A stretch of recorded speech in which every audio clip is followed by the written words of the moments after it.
સ્થાનિક સ્વરાજની ચૂંટણીમાં જેવી રીતે એસટી, એસસી, ઓબીસી વર્ગને અનામત બેઠકો આપવામાં આવી છે, એવી જ રીતે આર્થિક રીતે નબળા એટલે કે ઈડબ્લ્યુએસ વર્ગને પણ અનામત બેઠકો ફાળવવામાં આવે.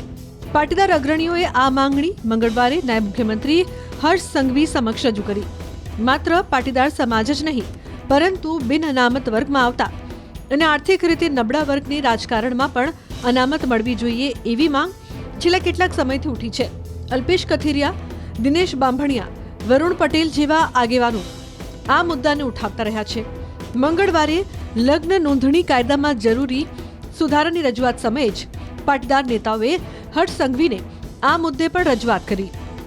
આવનારી સ્થાનિક સ્વરાજની ચૂંટણીઓમાં આર્થિક ધોરણે અનામત લાગુ કરવામાં આવે. જે આર્થિક ધોરણે અનામત અત્યાર હાલ પૂરતી શિક્ષણ અને રોજગારમાં લાગુ કરવામાં આવી છે. ઓબીસી અનામત લાગુ કરવાનું જ્યારે જજમેન્ટ આવ્યું અને એની જ્યારે રીટ થયેલી સુપ્રીમ કોર્ટમાં, એ વખતે દેશમાં આર્થિક ધોરણે અનામત અમલી નથી અને એ પછી આર્થિક ધોરણે અનામત અમલી કરવામાં આવી છે.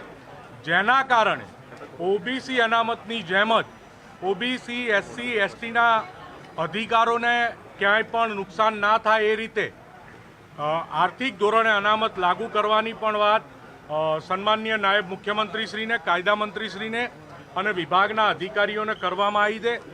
પણ એ થોડી લેન્ધી પ્રક્રિયા છે.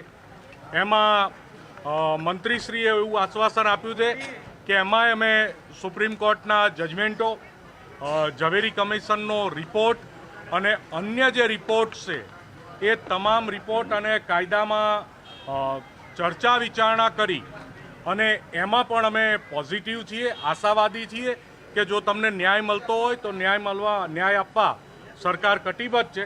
એટલે અમે આશા રાખીએ છીએ કે 10%ના ધોરણે ઈબીસી આવનારી સ્થાનિક સ્વરાજની ચૂંટણીમાં લાગુ થઈ જશે.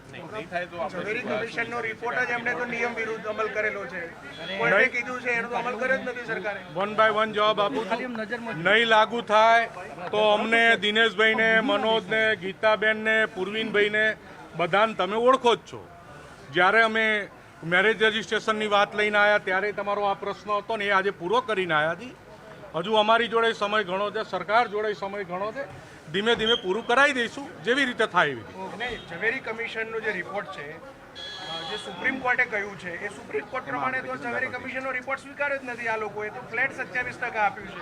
ઝવેરી કમિશનના રિપોર્ટના અનુસંધાનમાં અમારા સાથી નેતા દિનેશભાઈ બાંભણિયાની હાઈકોર્ટમાં પિટિશન પેન્ડિંગ છે અને દિનેશભાઈ સુપ્રીમમાં પણ પિટિશન કરવાની તૈયારી કરી રહ્યા છે. એટલે હાઈકોર્ટ કાં તો સુપ્રીમમાંથી રિઝલ્ટ લઈ આવશું, ન તે જેવી રીતે શિક્ષણ અને રોજગારમાં અનામતનું રિઝલ્ટ જેવી રીતે લાવ્યા હતા એવી રીતે આમાં લાવશું.